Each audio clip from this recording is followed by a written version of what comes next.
তখন আমি আর তোকে কিছু বলতে চাইস না, তবে একটা কথা মনে রাখিস, কাকে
বিশ্বামিত্র তাদের অর্ধপথ থেকে ফিরিয়ে এনেছে।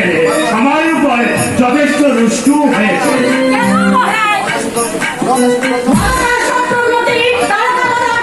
ঋষির ধারণাটাই তিনি রাম ও লক্ষ্মণকে চেয়েছিলেন, কিন্তু তুমি তো জানো কইকে রামের মূর্ত আদর্শনে আমার কাছে অস্বচ্ছ, তাই আমি ভরত শত্রুঘ্নকে পাঠিয়েছিলাম।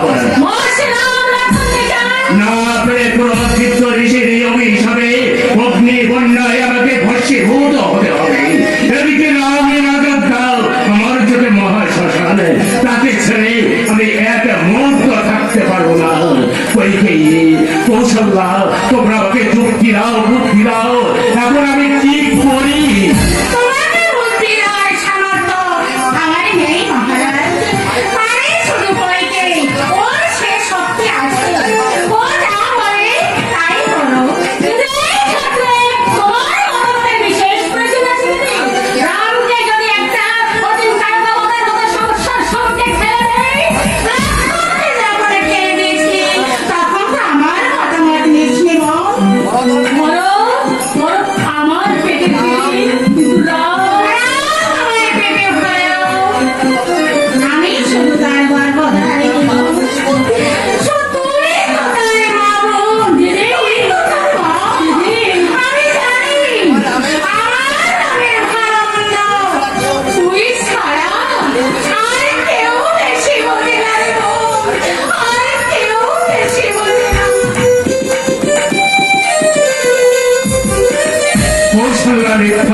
তোমার অভ্রান্ত স্নেহ মমতা সম্রাট মাত্রে তো ভারত নারীর আদর্শ। তোমার স্বামী ভক্তি সহনশীলতা সূক্ষ্ম বিচার বুদ্ধি দুর্ভেদ্য কর্ম হয়ে আমাকে ঘিরে রেখেছে।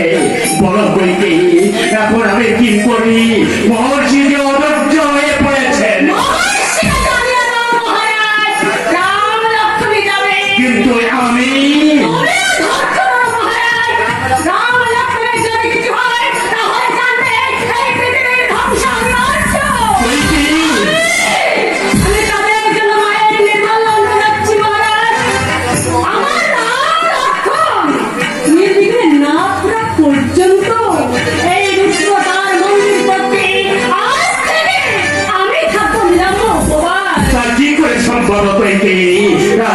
সম্ভব মহর্ষি বিশ্বামিত্রের আশ্রম এখানে থেকে বহু দূরে, তাদের ফিরে আসতে অনেকে দেরি হয়ে যাবে।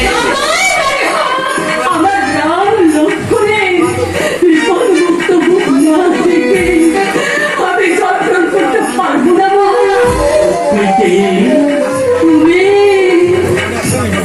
তুমি আমাকে আশীর্বাদ করো রাজা।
আমি ঠিক বুঝতে পারছি না কইকে মা সত্যের অংশ সম্বোধন দেবী নাম মানবী।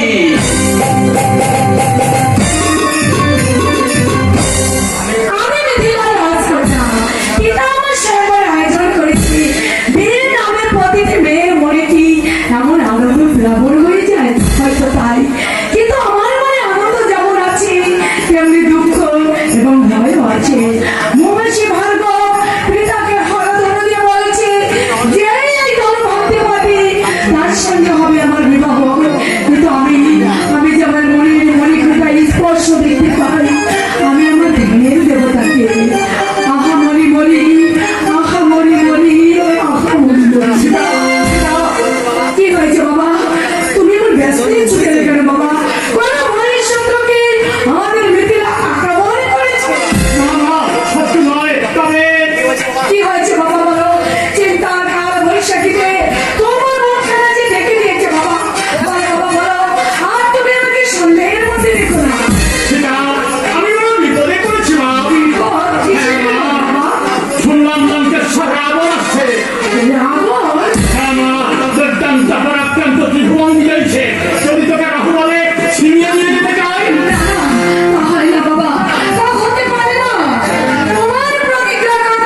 বসি ঠান্ডা হই আলাপ সালাপ করি তুমি তো উন্মাদ। আরে মরদা তবে স্পষ্ট উত্তর দাও, কে তুমি? এ আমার মামা মামা গো মামা মামা? আর মামা? আমার বাবা যার নাম শুনলে ওই দেবরাজ বাপের নাম বলে দেয় আমি সেই রাবণের বাবা। তুমি সেই রামকে সারা বলে মামা?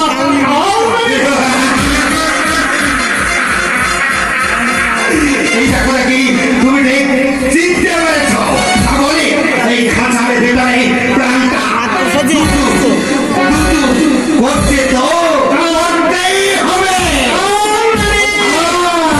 তবে ভয় নেই, যদি আমার রাগের শরীর তবে আমার এই খপ করে রেগে যাই না। এবং কে এসে গেছে? এই গেল বলে আমার একটু আগে পাঠিয়ে দিয়ে খবরটা দিতে গন্তব্য বিবাহ হলে তো সাজগোজ বলে কথা আছে। বলছো তুমি? বলবো বলবো তোমাদের রাজাকে, যাও তোমাদের ওই জনক রাজাকে একবার পাঠিয়ে দাও। আমি দিতে রাজ। হ্যাঁ? মানে তুমি মানে আপনি ভালোই হলো ভালোই হলো যান তাড়াতাড়ি যান, মেয়েকে সারিয়ে গুজিয়ে আনবার ব্যবস্থা করে দিন। বুঝতেই তো পারছেন আমাদের হাতে সময় খুব খুব কম। তুমি যা সারার মধ্যে কাজ করলে কি করে? আমি যা তোমাকে বাধা দেয়নি। বড় হল বাধা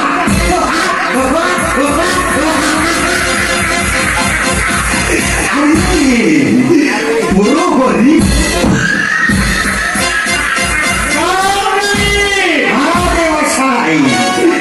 আমরা অতি রাক্ষস মায়াবার ইচ্ছে করি এই শরীরটাকে পড়িয়ে ফাটিয়ে এই গোটা আকাশটাকে মুহূর্তের মধ্যে খেয়ে দিতে পারি।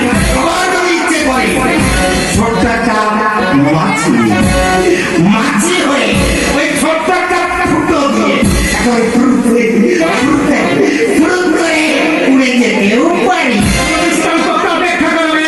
যাও, বললাম তো অপেক্ষা করার মতো সময় আমাদের হাতে নেই। কিন্তু আমার মেয়ে সীতা আরে খুব একটা ঘাটে সুন্দরী না হলেও আমি যখন আছি কোন রকমে চালিয়ে দিতে পারবো। আরে আরে ভাষাই যে স্বর্গ পাতাল তাই বলে কি হবে? আমি যদি রামনকে বলি ওঠ তো উঠবে, আমি যদি বলি ওঠ তো উঠবে। তুমি যেতে হবে হাতে ভাগ্নের নজর পড়েছে আপনার মেয়ের উপর, নইলে জামাই হতে আমার আপত্তি ছিল না। স্তব্ধ হবে নি। ওরে, ঠিকানায় যত শুনলে কথা বলা, এক কথা বলে রাখবে, আমরা কিন্তু রাগে